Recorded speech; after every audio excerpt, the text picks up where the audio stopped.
एक बार की बात है, उड़ीसा के घने जंगल के पास एक छोटे से शहर में कीर्तिका नाम की एक जवान लड़की रहती थी। वो एक साधारण परिवार से थी।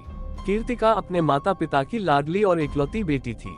उसके माता पिता उससे एक पल के लिए भी दूर नहीं रहते थे। कीर्तिका इतनी सुंदर थी कि वो अपनी मनमोहक मुस्कान और अपने दयालु हृदय के लिए पूरे शहर में जानी जाती थी। लेकिन उसकी माँ कीर्तिका को लोगों से थोड़ा दूर ही रखा करती थी, क्योंकि वो डरती थी कि कहीं मेरी बेटी को किसी की नजर ना लग जाए। अगर कभी लोग उससे मिलने के लिए भी आते थे तो उसकी माँ कोई न कोई बहाना बनाकर उसे वापस भेज देती थी और लोग निराश होकर चले जाते थे। कीर्तिका में बस एक चीज की कमी थी, उसे अंधेरे से बहुत डर लगता था। इसलिए वो कभी भी रात के समय में अकेले नहीं सोती थी, और जब कभी सोना भी पड़ता था तो वो कमरे में की लाइट चालू करके सोती थी।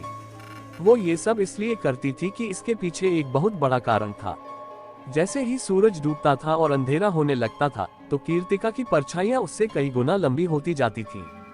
इसलिए कीर्तिका रात के समय में बाहर नहीं जाती थी, और कभी कभी वो शाम को ही खुद को कमरे में बंद कर लेती थी और सुबह होने पर बाहर निकलती थी।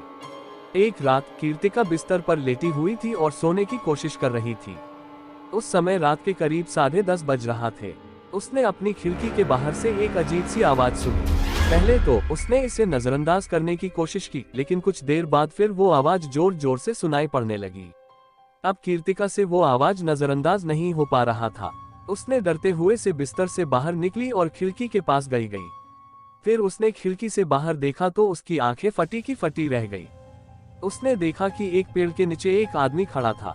वह लंबा और पतला था, जिसका हाथ लंबा और टेढ़ा मेढ़ा था। चेहरा एकदम भद्दा और डरावना था। वो आदमी अपनी डरावनी और मृत आंखों से कीर्तिका को घूर रहा था। कीर्तिका अच्छे से समझ चुकी थी कि ये आदमी कोई इंसान नहीं है, बल्कि ये एक भूत है। कीर्तिका बहुत डर गई। उसने धीरे से खिड़की बंद करके वहां से भागने की कोशिश की, लेकिन वो भूत बहुत तेज था। वह खिड़की के माध्यम से घर के अंदर आ गया और कीर्तिका के बाल पकड़कर उसे वहां से घसीटते हुए जंगल की ओर लेकर चला गया। कीर्तिका ने उसके साथ बहुत संघर्ष किया और चिल्लाया भी, लेकिन उसकी आवाज किसी के कानों में नहीं गई। और भूत भी बहुत मजबूत था, उसके ताकत आगे कीर्तिका की एक भी नहीं चली। जैसे जैसे भूत कीर्तिका को जंगल में घसीटता गया, वैसे वैसे उसे और कष्ट होते गया, और वह समझ गई थी कि अब मैं जिंदा नहीं बचूंगी और कल सुबह का उजाला नहीं देख पाऊंगी। इसलिए उसने भगवान का नाम लेकर अपने आप को उस भूत के हवाले कर दिया। फिर भूत ने कीर्तिका को जंगल में ले जाकर मार दिया और उसके शरीर को खा गया। और ऐसे कीर्तिका की कहानी का भयानक अंत